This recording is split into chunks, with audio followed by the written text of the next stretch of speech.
Welcome to KRQE's New Mexico News Insiders, 2025 Regional Edward R. Murrow Award winner for Best Podcast. Here's Gabrielle Burkhart and Chris McKee. Sponsored by New Mexico PBS. So our local listeners may have noticed that instead of water flowing under the bridge near downtown Albuquerque, parts of the Rio Grande have once again run dry throughout Albuquerque. Yeah, it is the second time in recent years that this has happened in central New Mexico through the heart of the state's largest city. And to put it in perspective, it's the second time in about 4 decades, really, that this phenomenon has been seen here. So why is this happening? Is it appropriate for me to call it a phenomenon? What does it mean for our overall water supply? Yeah, with us to clear up some of the muddy details that you all may have been hearing is the Middle Rio Grande Conservancy District's Chief Engineer and CEO, Jason Casuga, a returning guest to the podcast. Jason, thanks for being here. Thank you for having me. Always love to have this conversation, love to clear up the muddy details as you guys put it. Thank you for having me again. That's right. Yeah. Thank you. It's been a while since we've had you on the podcast. Yeah, this is a new room, new space for you. But can you remind folks who you are, what your background is, and what is it that you and the MRGCD, lots of acronyms in New Mexico, what is it that you all do exactly? Yeah, so I am the CEO and Chief Engineer for the Middle Rio Grande Conservancy District. Our political area extends roughly from Cochise Reservoir, about 147 river miles down to just north of Bosque del Apache. And we're only about less than a mile wide on the river. So in terms of our urban areas, like in Albuquerque, not everybody in Albuquerque is part of the Middle Rio Grande Conservancy District. So if you think of our east-west boundaries, at least through Albuquerque, think I-25 or Edith on the east side and think Coors Boulevard on the west side. So our organization, we're actually celebrating our 100th year of service to the community this year, and we're really excited for that. So, and our mission that we were created to do was river flood control, groundwater management, and delivering water to irrigators throughout the valley. And that mission has grown in that now we partner with most municipalities that we interact with along the river for recreation within the bosque and the system of ditches that we own through partnering agreements. Big job. It's a big job. Yeah. Big job. And you mentioned irrigators. Just for those who don't know, what do you mean by irrigators? These are people who grow food here locally, right? Yeah, so irrigator, in my sense, is anybody that takes water out of the MRGCD system to grow something. And that can be something that they consume. That can be something that they cut, like hay or alfalfa, and sell. So anybody that takes water from MRGCD to grow something, we deliver water to open space in Bernalillo County and City of Albuquerque for some of the green spaces that people enjoy. So anybody or entity taking water out of MRGCD system to grow something is essentially an irrigator. Yeah. We mentioned this is the second time in recent years that we've seen the river run dry through Albuquerque. The last time was July 2022, from what I could go back on, see some of our reporting. But if you really look again at that 40-year span, it wasn't until you go back to basically the 80s when the Rio Grande last ran dry.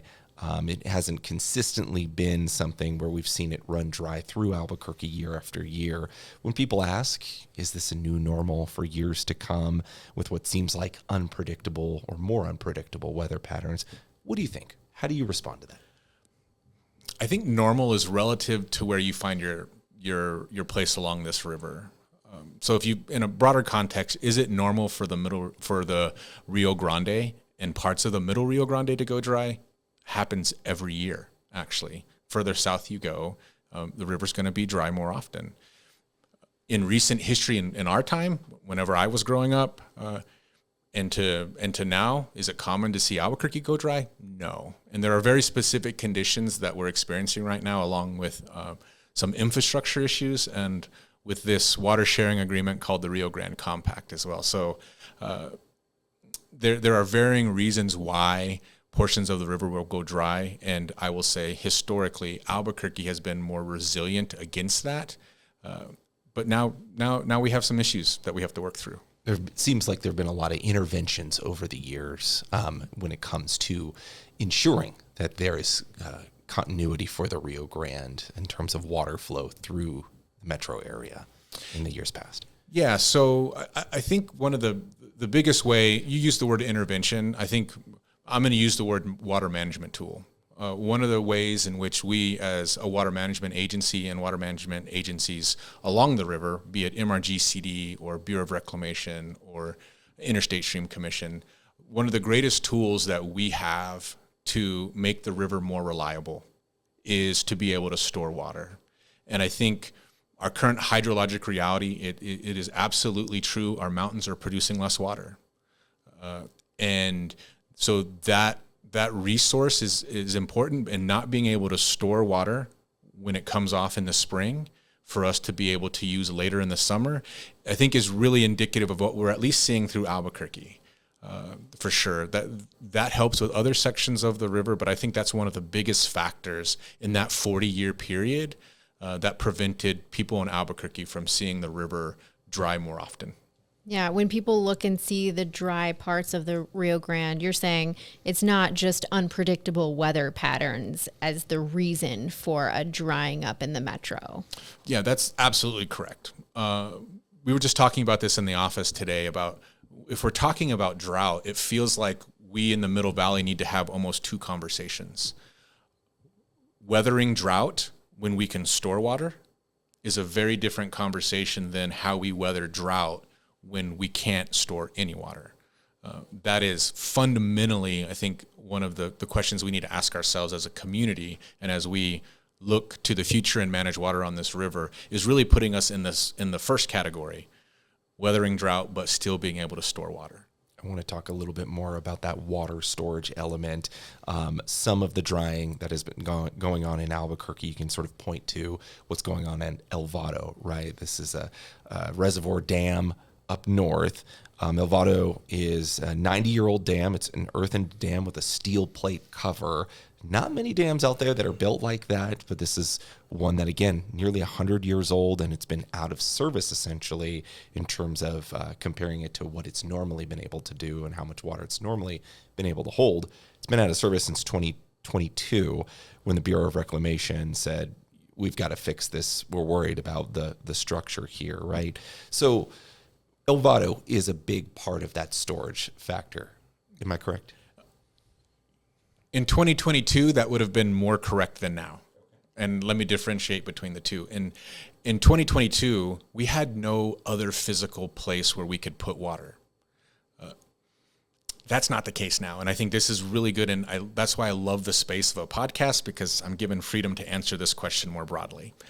And so in 2022, there was no physical location along this river that was applicable because of where we stood from a law standpoint. And what I mean by that is federal laws had to be changed to allow water to what we call native Rio Grande water, so water that originates in the Rio Grande Basin, to be stored in a different location. Currently, that different location is now Abiquiu.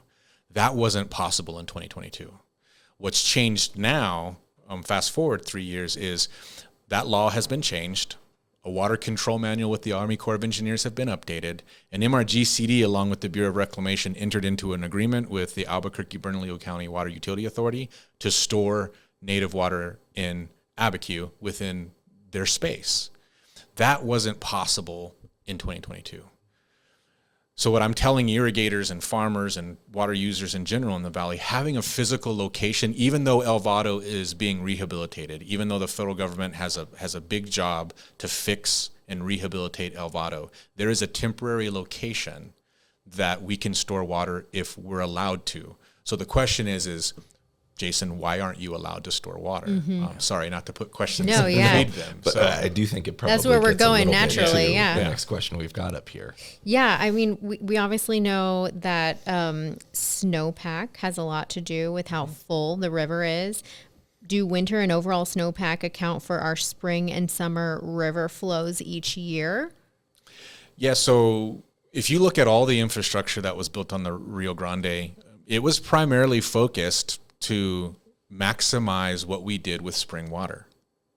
One, to protect us from it. That's why you see dams and levees, because the dams hold back water, the levees protect communities from flooding. So when MRGCD was contemplated, turn of the 1900s, right, and then ultimately came into being, if you look back at history, you have to look at what people did along the river and what they were trying to do. We were trying to build a community along the Rio Grande. But to do that, you need to be able to protect that community from flooding. And I know it's really hard for folks to think about this Rio Grande, especially at Albuquerque, being this flooding entity, because I feel like in New Mexico, we look other places to see flooding, or at least we did historically. Now we have good examples of it in Ruidoso and Roswell. In Texas. But we always looked elsewhere. But the Rio Grande used to do that regularly. So one mission that we were created is to stop the flooding. We did that by construction of levees, and then the federal government assisted by constructing reservoirs, right? And so that system was built around controlling the river, maximizing what we did with that spring runoff. Our current hydrologic reality, though, is the amount of water we're getting from spring runoff is dramatically changing. We're still getting snow, but we're not getting as much. Right? Even the historical records have changed. Somebody can come to me today and say, Jason, it looks like we're having an average year. That's good, right? Well, no. And I know it's hard. If you look at the way we do records as scientists in the water world, we only do a 30-year record. And so the 80s now are off our 30-year record. So average that I look at today is different from the average that was on record even 8 years ago, because the 80s would have still been part of that. It's actually 20% or roughly 20% less. So our system is built to capture water from the Rio Grande, and unequivocally we're getting less. And I think we're seeing some of it now show up in rain, which our system is not as equipped. We haven't designed what we as humans have built around to grab rainwater as good as we've done spring runoff and route that water back to the river. Interesting. You mentioned one of your questions being, why aren't we allowed to store water? And I think that has to do a little bit with the Rio Grande Compact, if I'm correct, right? Not just a little bit to do. It has to do with the Rio Grande Compact. Yeah. And so we wanted to talk about that, right? What is the compact? What does it mean for us here in New Mexico as far as restricting the amount of water that we can store? So I think it's really important for the public to know the Rio Grande Compact is a water sharing agreement between 3 states. It's managed at the state level. There's a whole governmental entity under the Office of the State Engineer called the Interstate Stream Commission that oversees the administer of all the state compacts that New Mexico has. But in specifically the Rio Grande Compact, another thing I think the public has to know is this wasn't an agreement that New Mexico was strong-armed into. It was an agreement that 3 states willingly entered into to come up with the best practices to manage water for the time that they did it. And so it is a water sharing agreement. In that water sharing agreement, there are specific rules. And right now there are 2 articles within the compact that really are relevant to the Middle Valley, Article 7 and Article 6. Article 7 deals with how much water is at Elephant Butte and Caballo, and there's rules associated with that. And then Article 6 has to do when New Mexico gets in debt to the compact, meaning we owe the compact or the downstream users more water and we've under-delivered. And both of those articles, Article 7 and Article 6, are creating restrictions on being able to store water in northern New Mexico in what we call a post-1929 dam. So there's a demarcation. If Elvado would have been built earlier and wouldn't have been a post-1929 dam, we may not have this restriction, but Elvado got built after that. And so the compact places this restriction of storage on post-1929 dams. And that's what is really preventing us from putting any water from spring runoff or some of these monsoon events in storage for use during the summer. How long has this compact been, in action, and why did these states agree to do this willingly? Like you said, it was. Yeah, so the compact was signed in the 1930s, right? And so we've been active under the compact, and there's always been disagreements among states. You can look at litigation that has gone on for years south of Elephant Butte, so states don't always get along. But I think the reason why there was a water sharing agreement is this idea that if we don't create parameters on how to share, then inevitably there's going to be this inequitable distribution. And quite frankly, we are a downstream state. Who are we downstream to? We're downstream to Colorado. We definitely, if you know the history of how the Rio Grande developed, you also know there was a lot of water use being developed in Colorado. That was having a tremendous impact on the amount of water that was moving through New Mexico in the Middle Valley. And so And then obviously Texas wants a certain amount of water to arrive down there to Texas. And it was out of that water sharing agreement that the states agreed we will hold our uses to a certain amount, and I will contend that the Rio Grande Compact is one of the better compacts in that the delivery amount is calculated every year. We look at the hydrology every year. And so, which is very different than some other compacts. Colorado River Compact can be one of those. And so it's not perfect, but no agreement that human beings have ever made have been perfect. But I don't know if we could have done better. Should it be relooked at? Probably. How likely is it to be relooked at? I think that's a harder lift because you have to have 3 states consent, right, to take another look at it. Yeah. And how long does it last for?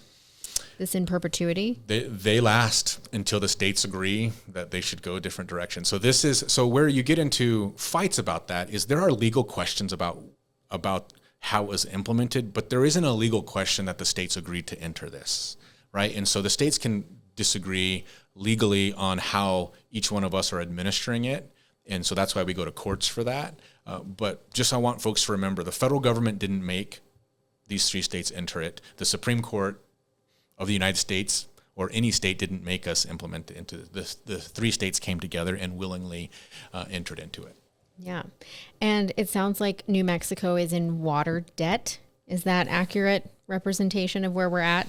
New Mexico is in a water debt to the compact. And it's important for me to say water debt to the compact because the delivery location for the compact is Elephant Butte, right? And while yes, Texas is downstream of Elephant Butte, there's still a large portion of New Mexico that's downstream of Elephant Butte, and this is the contention in the state's current Texas v. New Mexico downstream of Elephant Butte. But we above in the Middle Valley need to remember there are New Mexicans downstream of Elephant Butte that need that water to thrive and for their families and for their communities too, long before it crosses the border to Texas. We'll be right back with more of the New Mexico News Insiders. Hi, I'm Logan Rader, host of New Mexico Living. New Mexico News Insiders is sponsored by New Mexico PBS. If you like New Mexico News Insiders, learn more about New Mexico in Focus, a weekly hour-long show analyzing decisions impacting New Mexico statewide. Stream it anytime, anywhere. Visit nmpbs.org and follow them on all social media platforms. Now back to New Mexico News Insiders. So let's talk about them. I mean, when there is excess river flow from snowmelt runoff, we understand that river operations at MRGCD, that their team told us, they normally store that extra water in upstream reservoirs and then release it around this time of year to kind of fill in the gap between what the basin is naturally producing and what is needed for the Middle Valley farmers and their crops. So how has this year's water levels impacted our local farmers and even our local wildlife? Yeah, so as you can imagine, not getting water is a very personal thing to people, right? And also the impact to the environment is a very personal thing to people. So what that means is water is very personal. If you're interacting on a state scale about water, you have to recognize water is personal. It involves people. It involves things that they really care about. And so I think as water managers and among my peers, that is a conversation we're always trying to have with each other and to remember that people are really being affected. And one of the most frustrating things I think for people is when the government doesn't understand or there is no empathy for their impacts. So right now I have to tell farmers, I can't guarantee you water. I was on the phone with a farmer last week that told me, Jason, if I don't get water in the next 3 days, my crop's going to die. But I don't have the water to give them. It's not something that we can create, right? And so that's a tough conversation. My job there is to listen, I think, to hear those impacts. And then we as water managers and entities along this river need to have really difficult conversations about as we look at what rules should we be putting in place so that we can store water. Because I contend that it's not a silver bullet, But drought is a lot more difficult to weather without storing water. And as much as there was very little snowfall this year, if we would have been in a place to store, there was still excess water to store, as bad as the snowpack was this year. And that's how it is most years. If we can be in a good standing from the compact, even in some of our worst hydrologic years, there is still water to store. And there's water coming from some of these northern rain events that could be captured and held on to if we were in a better place from a compact standpoint. And so, that's the water management challenge. And so the impact to the customers are they're losing real things. And I think we have to empathize with that. And that should challenge us as water managers to ask hard questions. What does it take to get New Mexico in a better standing with the compact? Is it even a possibility from your point of view to sort of get out of that water debt that then would allow us to ostensibly store more?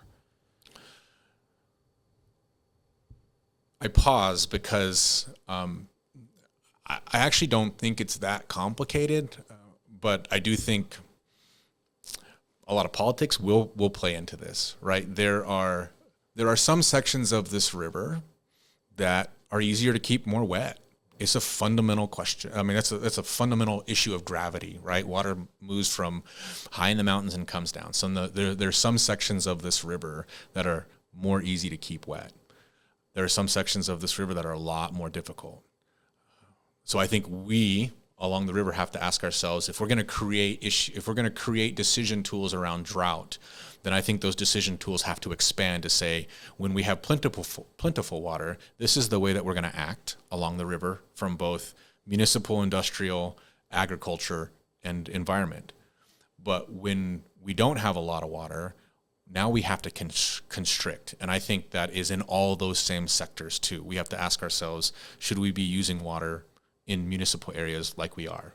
Should we be using water in agricultural areas like we are? And should we be using water in environmental areas like we are? And I think to get out of debt long term, we have to answer those questions. And when it's tight, we won't be able to do as much in those areas, but we should probably make the rules to make that sacrifice, because storing water is better. It allows that to happen more flexibly. And then those are the kinds of conversations that are going behind the scenes. And those are not easy conversations, because it means when it's the driest, there are areas that you have to make tough decisions that either won't get water, or people that won't get water, or sectors that will have to shrink their water use. And I don't know about you, but if you believe something is yours and it's your right to have, how easy is it to convince a human being to willingly sacrifice that? Sounds like you're already having to triage of who gets what. We are in that. There's not a lot of tools out there to help us triage that now, and so the triage is just you don't get it because it doesn't exist. And even within the MRGCD, we do have conversations with landowners and say, hey, even when we get these short spikes of water, I may not be able to get it to all of you, and it may only benefit the people closest to the diversion, because a rain event may only last 3 hours on the river. You'll see a very quick spike. Water will jump up to 1,000 CFS for 5 hours. We can divert for that 5 hours, but that doesn't mean I can get that water to a whole side of the river because there's not enough volume. But irrigators closest to that diversion probably going to get that water because I don't want it to go to waste. I can try to get it to the bottom end, but by the time it gets down there, it may peter out and there may not be enough volume. And so that's also a hard question too, because people want equity, but our current hydrologic reality is equity's easiest when we can store water and have a volume and make a predictable diversion. But when we get to this point where our diversions are not predictable, equity becomes very difficult. And it's just about getting water to the spaces that we can physically get it to. And so the question is do we not do that? Do we not if we can't deliver it equitably, do we not deliver it? And if the most equitable decision to route that water and try to pay the compact with it? People have very different opinions on that. And then no one here locally gets it, because part of the reason why you're saying we can't store, even when we do get a good rainfall, is because we have to give it away. We're in debt. Yeah, and I'm not saying I know the answer to that question. I'm saying we as communities along this river have to have a conversation about it. And And it's hard because the real families are impacted. There are real tears going on right now where people feel like they're losing their livelihood because depending on where you are, farming may be the way in which you make your livelihood. Mm-hmm. And the further you get into our rural areas, those people depend on what they grow to pay for school for their kids, for clothing, for food, to pay their taxes.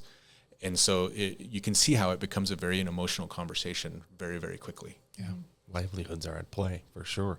I know one, impact as well very much comes to, the urban use of water, right? We talk about the Albuquerque-Bernalillo County Water Utility Authority. They, of course, manage the drinking water supply.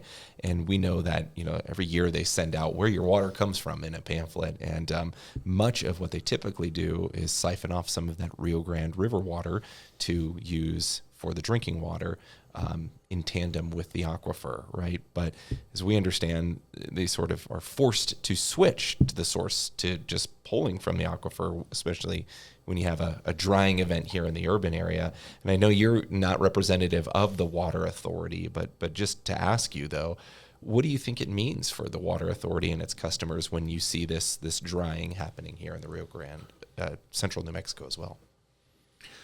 Well, our tribal partners on the river will always say water is life, right? And to a municipal community, water is life. And for ABCWA, their job is to deliver that water to the community. And they have two primary ways of doing that. They can do it from a surface water and they can do it from a ground. But from a nuts and bolts in terms of cost, and from what I understand talking with them, they have real challenges, one with cost and the water quality and how they have to treat that water quality when it comes just directly from the ground versus, and it's not that it can't be done, it just requires more resources. Oftentimes that's money, right? Because you're using treatment methods that are not more natural. But when you can mix water, you're mixing surface water with groundwater, and so that makes that treatment process way better. I'm not an expert on that, but I know ideally, in their ideal world, their surface diversion is still on right now. And in my ideal world, I love that because that means there's still water in the river, and I'm delivering it down to all of our diversion dams for farmers. And so there's some synergy to what MRGCD does in terms of, if I can store for farmers, it's not just farmers that benefit from that storage, right? If MRGCD stores and I need to deliver water to farmers and irrigators, there are whole sections of this river that won't go dry. I have to move water through the river to get it to every one of the diversion dams along the river in my service area, right? So you have Angostura, which is downstream of Cochiti. If I have water to store, I'm releasing it to get to Angostura. So that whole section of the river is going to stay wet because I'm releasing water. I'm also releasing water to get water to Isleta Diversion Dam. So that is water being released for farming and for ag that is going to always move through the urban area of Albuquerque to get it to that diversion dam. And then it gets a little harder because the next diversion dam is much further downstream, San Acacia. And so we have to sometimes divert Socorro's water at Isleta Diversion Dam and route it on both sides of the river all the way down to Socorro because the river it's too long. With that amount, especially when we get below certain flow rates, it is just too long to move water through the river. But that has been the history of the Rio Grande its whole life, its whole existence since time immemorial. If you go back and you talk to our tribal partners about this idea of water shortage isn't new to them. This is how they built their cultures here.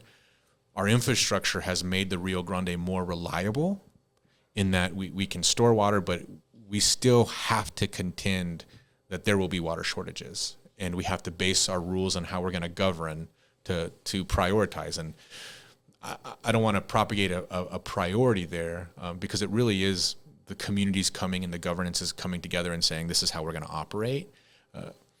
But it's time that we do it. Mm-hmm. We have to start having this conversation to say, what are we going to do when water is plentiful? And then what are we going to do when it's not? So part of what it sounds like the consequence is of just less water and the water utility authority being forced to rely mostly on the aquifer is just higher costs for part of it. Well, one, it's going to be higher cost, but two, the aquifer is going to go down. Mm-hmm. Sorry if I didn't make sure that was clear. Mm-hmm. If you look at a river system, and you think of it like a cup of water, a pump is like putting a straw in that cup of water, and agriculture surface diversion is like just drinking it with no straw. But it's the same cup, right? And so if we're not careful, even though we're not taking it from the surface and they're having to pump, if we're not mindful of that, then the cup is still depleting. It's still going down. And you still need natural means. There's no faucet to go to refill that cup. We need it to snow and we need it to rain to refill it. And so even if you're pumping, even if there's not surface water available and you're pumping, this conversation about when water is plentiful and when it's not still matters, because we need to get water into people's homes, but there are still other values we need to ask. Like, should it be more expensive for personal green spaces? Right? And I know the Water Utility Authority says yes, if you go look at their use of how they charge that, but it could get worse. I don't know that it's going to get worse, but we have to be ready to ask those questions. And I think we have good friends in the municipal industry that are asking those hard questions. They're the ones who thought, as part of the project to get San Juan Chama water, hey, we need an additional source, right? And so we have really great minds from history and great minds now thinking about how we're shoring up water sources for our communities. But it's time to take that conversation public, I feel like. And that's why I appreciate this venue. I think there's a lot of people who misunderstand things. And again, the first thing I think to get to a decision is to make sure when people come and have water comments, they're educated about what that is, and at least make it available for people to consume so that we can have an open conversation about it. And it's going to happen. It's just how fast we get there, right? The hydrology is going to dictate it happens. So we're going to have this conversation. It's just whether or not we're going to do it willingly or whether or not the hydrology is going to get bad enough to where we're forced to. Yeah, the idea of running out of water may be something that just feels so foreign to a lot of us who live in urban areas. And it's like, well, we can always turn the faucet on. But it is a real consequence that you're already dealing with farmers and things and people in the rural communities. And we've seen flash flood warnings, what feels like a lot this monsoon season, just rain overall, at least, just in passing as somebody who lives here, it seems like we've had a pretty active monsoon season. I'm not a meteorologist, but from your perspective, how has this monsoon season produced as far as what you'd hoped for? Yeah, so we were just talking about this in the office today. You see a lot of activity out there. I spent most of last night looking at radar because our system is vulnerable to rain, and rain can damage an irrigation system severely. So me and my team are always paying attention to that.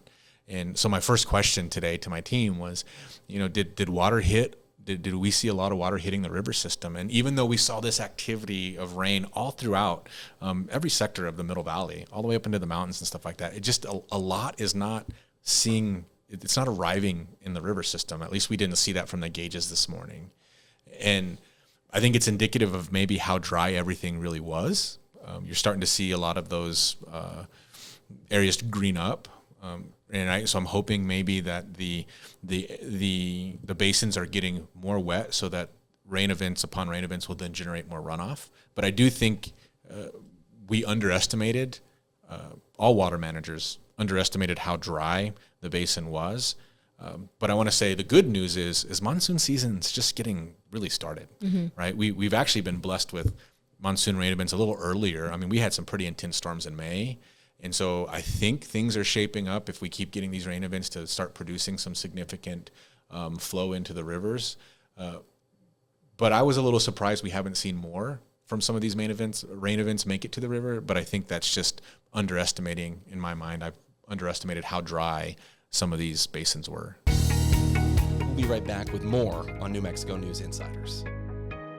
Hi, I'm Monica Wicki, host of New Mexico Living. This episode of New Mexico News Insiders is sponsored by New Mexico PBS. If you enjoy New Mexico News Insiders, check out New Mexico in Focus, a great source for insights about what's happening in our state. Catch their podcasts and videos at nmpbs.org or stream it anytime, anywhere on the free PBS app. Now, let's continue to New Mexico News Insiders. We touched a little bit on the Rio Grande Compact and having to make water deliveries to Texas.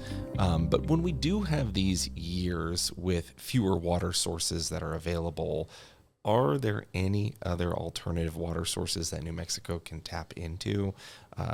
Are we having to get water from maybe other places that deliver other states that may have water moving through New Mexico? So that's $1 million question. Is there more water out there? And I think it just depends. I think what the state's doing and looking at brackish water and desalinization is the right thing to do. The question is what does that scale to? In my mind, I think where you see desalinization, you see it on a municipal scale. Because, for instance, and I think it's worthwhile explaining what I mean by municipal scale. 1 billion gallons of water, because when we deliver water to homes, we generally estimate that in gallons as water folks. And when municipalities report their savings, they usually report that in billions of gallons. So 1 billion gallons of water is roughly just over 3,000 acre feet. My world is never in gallons. My world is in acre feet. And on an ag scale, to provide for farming, MRGCD needs to divert between 250,000 to 300,000 acre feet. So somewhere between 97 and 100 billion gallons. It's a lot of water. It's a lot of water. So, but if you think about desalinization, though, on a municipal scale, it works. I feel like if we're looking to develop science and research to take the need off of surface water so that we can provide more drinking water to homes, in my mind, in my head, I feel like that works. Maybe I'm wrong. This is not my area of expertise. But if I'm just looking at scale, and maybe somebody will call me and say, no, Jason, I know that there's science out there that this could be the silver bullet. I'm happy to have that conversation with them. So I think that's one area. I know that that's something the state's talking a lot about. There are other places throughout the world that they've kind of perfected desalinization. I'd be interested to see if they're doing it in an inland perspective. I know a lot of desalinization's happening for folks who are along the coast, but it's expensive, and that's why I think it scales to municipal use better. So I think that's out there. I've heard conversations in sectors about actually treating what they call produced water coming from oil and gas. But all of those are small volumes in the scale from an ag standpoint. Not that they're not important, but we should turn over every block. And again, this is the thing I think we have to have a conversation about, is how we scale this whole water portfolio. Because before surface water was plentiful, right, we didn't really care all that much about this broad water portfolio. But there should generally, in the Southwest, there should be no stone unturned, because we live in an arid Southwest environment. And if you believe the science that's out there, what that science is pointing to is 25% less water from the traditional ways in which we received it. And so it may come to us in rain. So do we need to be investing in more infrastructure to capture that rain and protect our communities? Likely, right? Does that mean brackish water? Likely. Does it mean surface water still? Absolutely. You talked about the farmers and irrigators having to, shift some of the things that they do. It impacts their livelihood and how they manage crops. I'm sure you hear a lot of questions and concerns from them. I'm also curious, just based on this conversation, we talked about irrigators just needing water to grow things. We semi-recently passed recreational cannabis laws. Do you see that those new irrigators are also utilizing more water? Is that a further drain on the water resources that we do have? Yeah, so my concern about cannabis from a surface water standpoint is generally, from what I understand, delivering water, flood irrigating is not really what a cannabis user needs to do. They need that water to come in, and they need it precisely. They need it at certain times of the year. So a lot of that's being done through wells, or just paying a local municipality to do that. And so the one concern I have, and which I don't have an answer to, is if people are scaling their domestic wells in the valley to grow commercial cannabis, that could be a water use problem. But that's on the state engineer's office. I think domestic wells in general are a big question mark along the Middle Valley, because we have a lot. They're not regulated in terms of having a meter on them, so you don't really know what they're using. It's still pretty generally easy to get a permit to put in a new domestic well, and I'm not necessarily advocating that we shouldn't do it, but I think when we're done having this conversation, we're going to have our hands around how we regulate that, how we ensure that people who are having domestic wells for their home use, that those wells are not being scaled to a commercial use. So I think right now my mind is in my head, I don't have a ton of concern right now because I haven't seen any data to suggest that we should be overly concerned about it. But your question does raise this idea of domestic wells in my brain and just ensuring that those domestic wells are not being scaled for a use that they weren't intended for. Right. We know your team mentioned you've seen the coverage and some of the social media comments about the river running dry and just sort of saying there is a lot of misinformation out there about what it means for the river to run dry and why it's happening. What sort of misinformation, though, have you seen around this event this year, and what would you like to clear up? So one question in general, people say, well, why don't they release the water in Cochiti Reservoir? Like they're holding all the water in Cochiti. I want to unequivocally tell the public, water for human consumption, be it ag or municipal, is not authorized in Cochiti Reservoir. Cochiti Reservoir only has a federal authorization for recreational water. So no water is being stored there and being kept from the communities for municipal or industrial use. The water stored there by federal law. It has a hold pool, and it just is what it is. So we as a water management community don't look at Cochiti as a place to store water, right? And so all the other storage locations like Abiquiu now, Elvado, Heron, there's just not a lot of water to put in those places. So there's not this secret place where we're holding water, for one. Two, I think there is a misconception of what it means to have a water right. I've had folks in the community tell me, Jason, I have this water right. You have to find me the water. And I said, my answer back to him is well, a water right is a legal right to use water when it's available. But if the water available is zero, the amount of water you get from that right is zero, right? MRGCD does not have the right to walk into somebody else and take water from them for another person, right? That's just untrue. Nor would any human being really respond well to somebody else coming in and just taking what they perceived as theirs, right? And this idea that, I don't think it's misunderstood, but it should not be viewed as Texas taking New Mexico's water. I think it needs to be understood that New Mexico willingly entered into this agreement. And if we as New Mexico don't faithfully honor that, then it begs into question, should Colorado honor their portion of the compact? I've said this in multiple public meetings. Colorado is really good at administering the compact. And they cut off users. There are users in Colorado who have water rights that were perfected in the 1800s. Let's put that in perspective, that are not receiving water right now because Colorado says it's more important to make sure we deliver and stay in compliance with the compact and deliver New Mexico's water to New Mexico.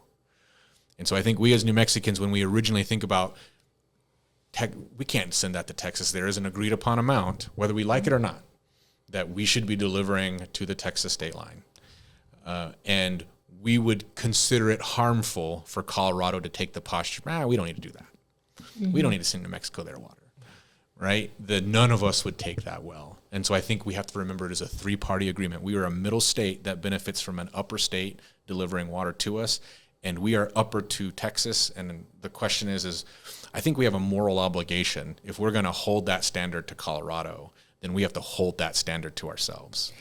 What you're saying just reminds me of the concepts that you learn in grade school, right? Like treat others the way you want to be treated. And this is all about sharing, but sharing a really important life-giving resource. So that is a great example. And, I talked to others in the community, and I had a good conversation with John Fleck.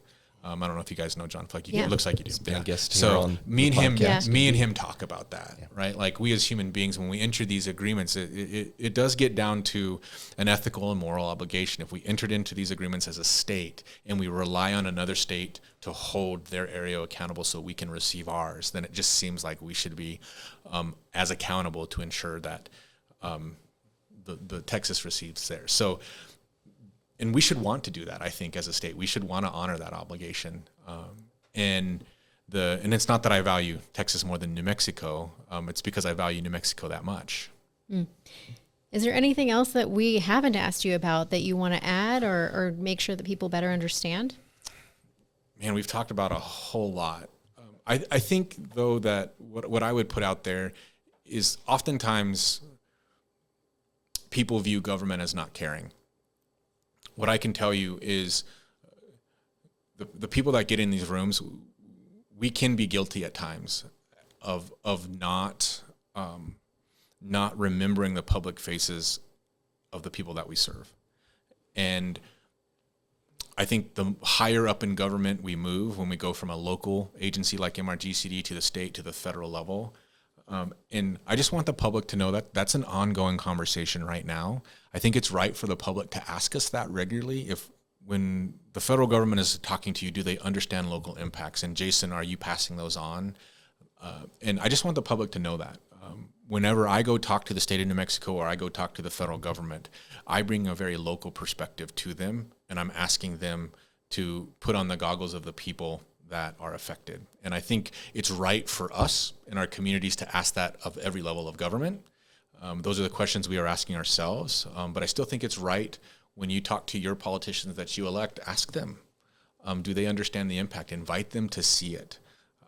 There are very difficult decisions government and your elected politicians are going to have to make about water. But they should not make those decisions uninformed about the impact to the public. Jason Casuga, thank you so much for being here. We appreciate it. Thank you. Thanks again to MRGCD CEO Jason Casuga for joining us for a conversation all about the water challenges that we face continually here through New Mexico. Quite a stark image to see the Rio Grande dry, and you realize, I think, through our conversation too, just what kind of a consequence that is for the community. Yeah, I always learn a lot talking to Jason about our water supply. And like I said, people living in the city, the idea of running out of water might just sound like such a foreign concept, but there literally are people in New Mexico out of water. Yeah, it's a finite resource, right? Yeah. And there have to be considerations about where that source comes from. So yeah. We appreciate you joining us. If you have an idea, let us know. I'm at chris.mckee@krqe.com, also at Chris McKee TV. And I'm Gabrielle.Burkhart at krqe.com via email, and gburk, and I'm on social media. Thank you all for listening and watching.